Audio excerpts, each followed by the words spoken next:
already been a massive day in the NFC East with the Eagles adding a couple of impact players and quarterbacks on the move. Let's do it. General at your service. There's Broadus, the former Cowboys scout, NFL executive.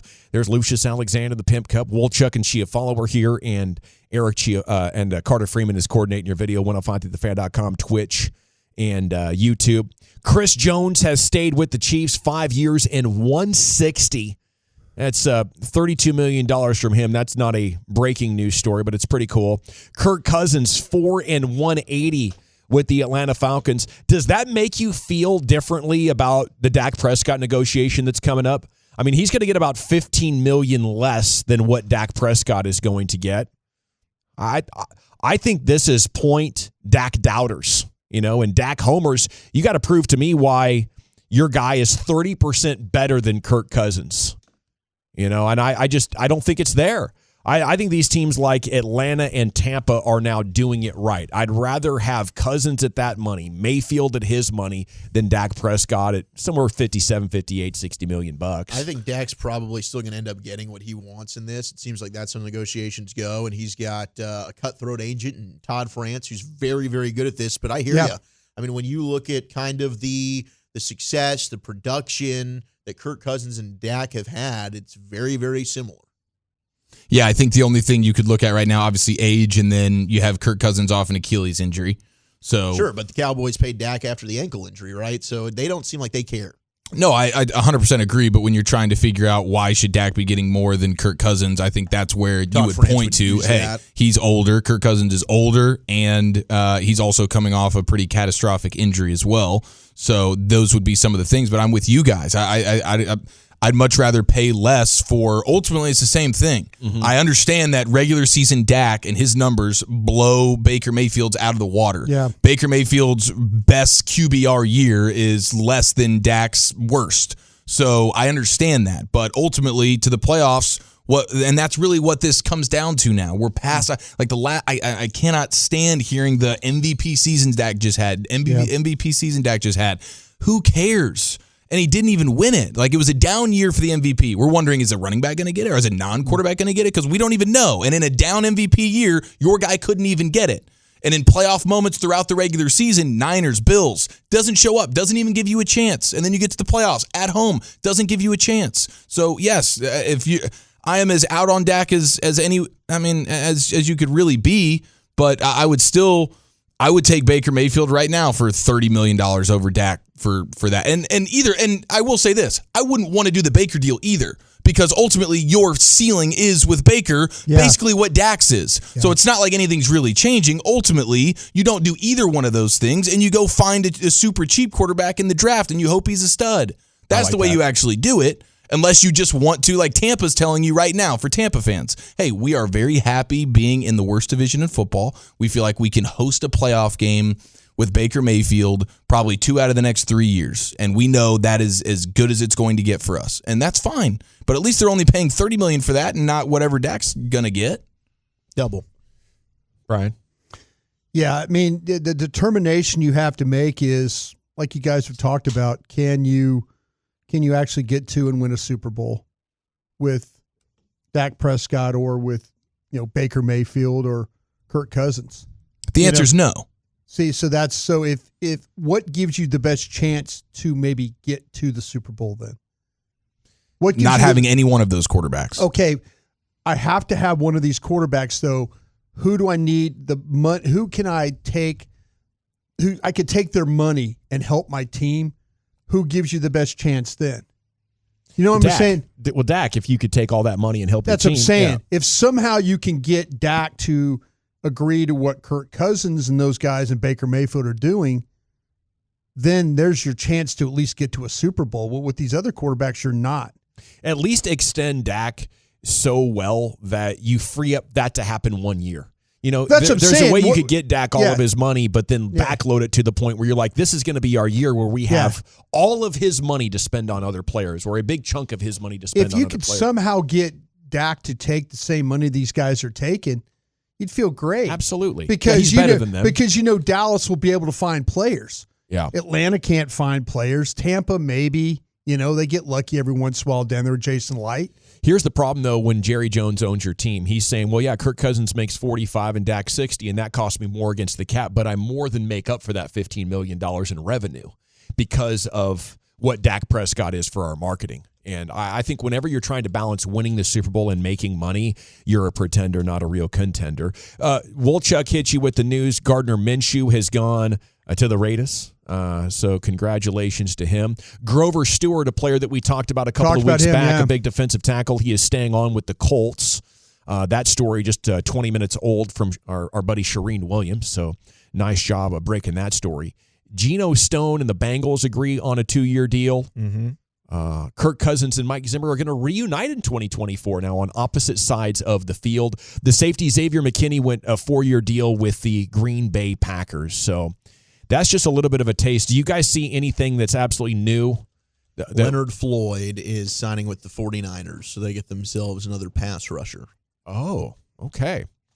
I wanted to ask you about a couple of deal, $20 million. That for whole the thing, Niners. Yeah. Remember you asked about Danielle Hunter, mm-hmm. and I got a no on that one. Yeah, Danielle Hunter still hasn't technically signed with anybody. No, he didn't. Not with the 49ers. He probably wanted a little bit more money, but they get Leonard Floyd on 2-year, $20 million. So maybe they pivoted and went with Leonard Floyd. Man, I'm just kind of hoping that this Daquan Jones and guys like that, those defensive tackles that we talked about, you mentioned with Grover, I kind of hope those older defensive tackles stay out of the market for the week. That nobody goes and get. Dallas needs a one technique. They have to go get a one technique. And the linebackers. I mean, that's the one good thing is if the linebackers haven't really started signing anywhere yet. Those guys could stay out, and the defensive tackles could stay out, especially the older veteran guys. Then maybe you can nab one of these guys. Here's the issue, though, just circling back to the Dak conversation. I'm with you. It'd be awesome if you could say, Dak, you've made a bunch of money. You're getting a bunch of endorsements. See, but he wasn't a first-round pick. Neither was your guy. Neither was Cousins. But they're both fourth-round picks. Yeah, but then you say, the thing about the Cowboys is, they'll go get you players. They draft. But the Cowboys haven't shown any willingness to go out in free agency and sign players with added money. But see, that's what I'm saying, though.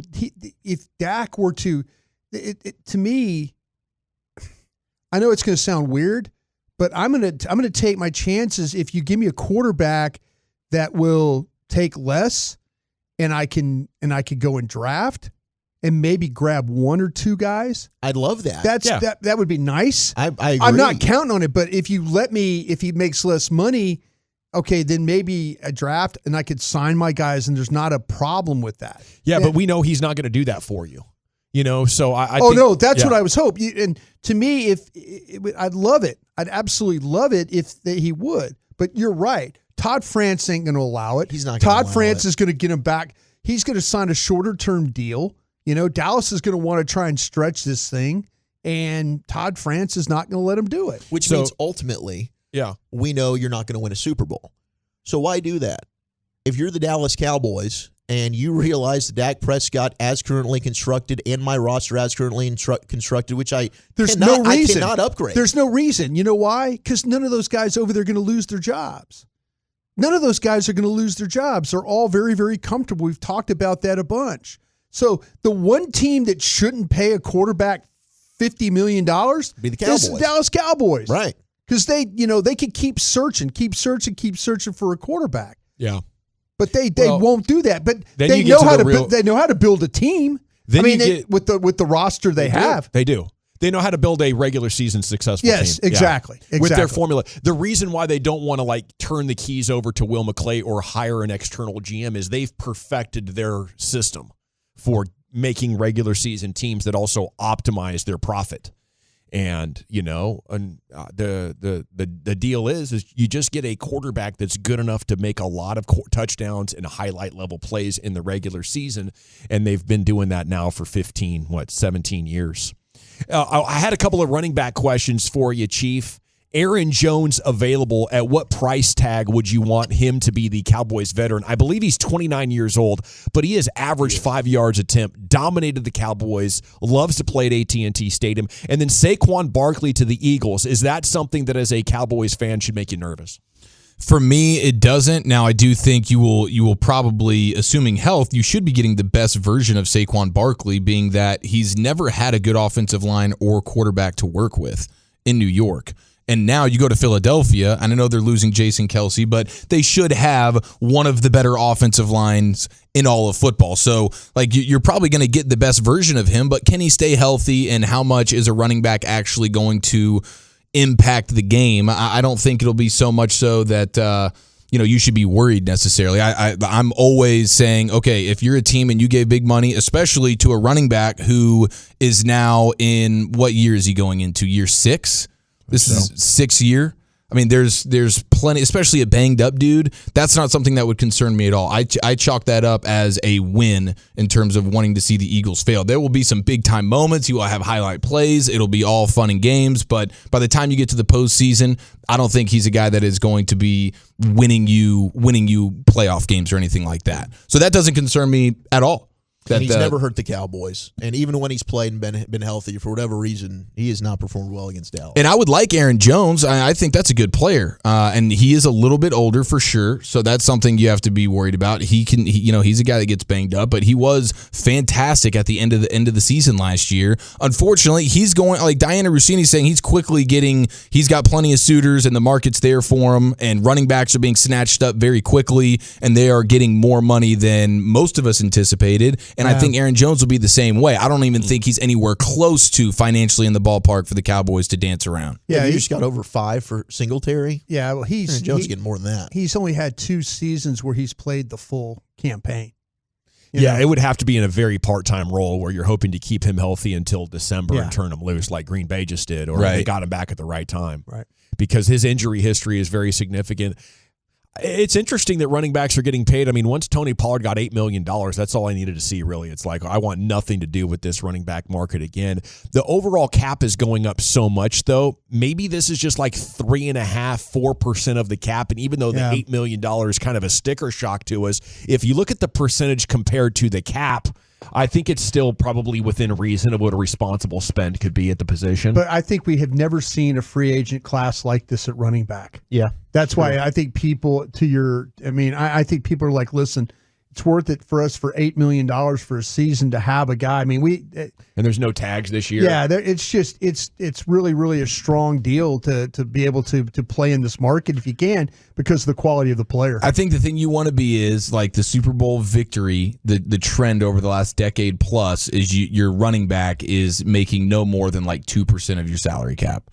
So whatever that is, it's $255 million is what the salary cap is. So whatever 2% is of that would be like the top dollar is what I would. $5.1 million. Yeah. Okay, yeah. $5.1 million. So $5.1 million would be like as high as I'd be willing to go on any of these running backs based on what the Super Bowl champions have done for over a decade now. That's how they've allocated their resources. I'm not giving my running back more than 2%. So it's fine. And then Christian McCaffrey will sniff and get close, but he's the outlier. And even he couldn't actually win. And that is peak performance running back. You're not getting better than that. That's Kyle Shanahan knowing exactly how to use a guy who's got as much talent as anyone at the position in the sport right now. And that's still not going to be enough for you. So to me, $5.1 million, that's good to know. So Devin Singletary was right there at the cutoff line. The Giants got him. That's a bummer. 214 says, go get Jimmy G then. When he was the number 1 quarterback contract, the Niners went to the Super Bowl. He's had more success than everyone but Mahomes, Rodgers, and Stafford since it's Dak's fault. I don't think anybody's saying it's Dak's fault. To me, it's the Joneses' fault for not recognizing that if Dak is your quarterback, you need a souped-up roster. You can't win it with a standard roster like the Chiefs have. You got to go next level and spend extra and sort of ride that salary cap roller coaster. I think Dak's definitely good enough to win the Super Bowl.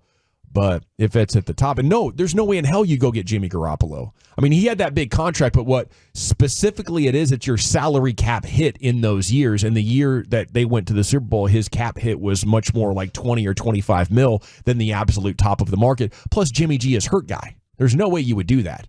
You know, I think Dak is probably like the 6th or 7th best quarterback in the NFL. But when you pay everybody that matches that description from like number 2 maybe, all the way through number 15, they're all getting paid like they're the best quarterback in the NFL. And when you do that, you can't compete. As the 6th or 7th best quarterback, you should be getting like 70% so the team can use the 30% to bridge the gap that your lack of talent creates. As good as you are, Dak, your lack of talent compared to Patrick Mahomes, but demanding that you make the same amount of money is a major problem to the tune of about $20 million. Just under 10% of the salary cap we are sacrificing because the laws of the market say we have to have you. Okay, I'm just saying I'd rather have Kirk Cousins at 45. I'd rather have Baker Mayfield at 30. I think Chief had a great point. I'd really rather have neither of them because history says if you find yourself in this spot, you're 8-9 years into a guy's career, it's clear he cannot be the deciding factor.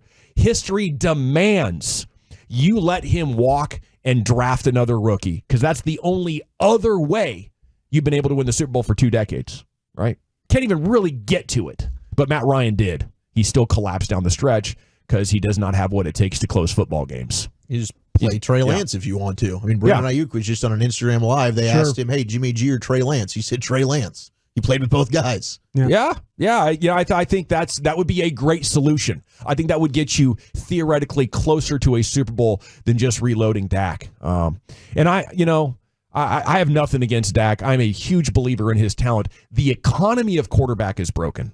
That's the thing to get mad at.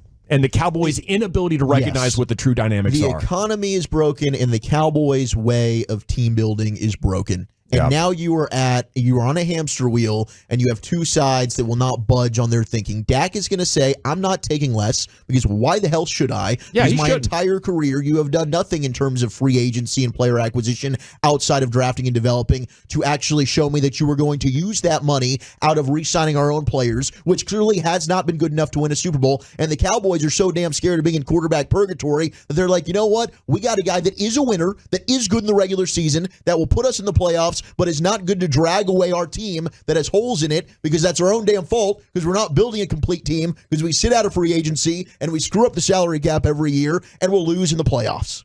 So you're screwed as a Cowboy fan. Yes. That's how it feels. Is it broken because they don't do anything in free agency? It's what you're complaining about the trade deadline. Yeah. It's free agency. It's not using every type of aspect to team build and then using the same damn excuse every offseason that we don't have cap space, and you'll never have cap space because you don't change the way that you build and do business when it comes to building your roster. I get you Super Bowl 5 years, Brian. All you have to do is put me in charge of that salary cap. Because I wonder, though, we talk about, do they not have salary cap space because they've got legitimately good players?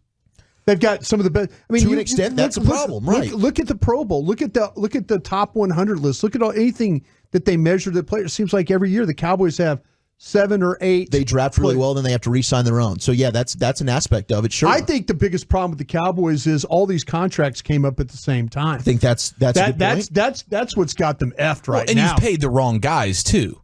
You've paid guys that you shouldn't have given $10 million guaranteed dollars to Tony Pollard last year. You shouldn't have paid Steele. You shouldn't have paid Zeke. Shouldn't have paid Gallup. Shouldn't have paid Jalen Smith. There's plenty of these where, you're taking your money and you're giving it to your guys, and the guys you're giving it to are a disaster. Thank God they didn't do it today with Biotish or Pollard or Armstrong. Right. That is a great point. Yes, they have good players that they need to pay, but I think sometimes the league overvalues them because they're Cowboys, and the Cowboys fall in love with their own and overpay them. Yeah, we got to run, though. It's a great discussion. Brian, final point? No, I'm good. Okay.